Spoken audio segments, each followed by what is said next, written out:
गजा खून खून, इसराइल की जारहियत जारी। पनाह गुज़ीन कैंप और अस्पताल पर मुसलसल हमले। सेहोनी अफवाज की शिफा अल-कुद्स और इंडोनेशिया अस्पताल के एतराफ बमबारी। इसराइली बमबारी में मजीद 266 से जायद फलस्तीनी शहीद हो गए। हमलों में शहीद फलस्तीनियों की तादाद 11,100 हो गई। दूसरी जानिब मकबूजा फलस्तीन की मज़ामती तंजीम हमास के अस्करी विंग अल-कस्साम ब्रिगेड के तर्जुमान अबू उबैदा ने दावा किया है कि 48 घंटों में इसराइली फौज की 25 से जायद गाड़ियां मुकम्मल तबाह की। दुश्मन को एक दिन या एक घंटा भी सुकून नहीं मिलेगा।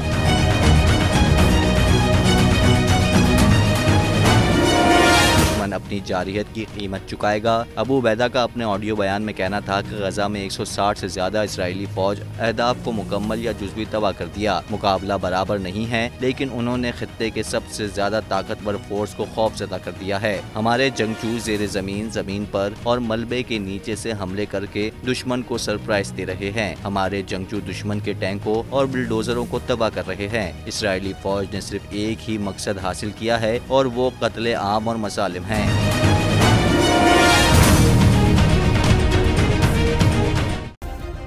सब्सक्राइब करें और बेल दबाएं ताकि कोई खबर रह न जाए।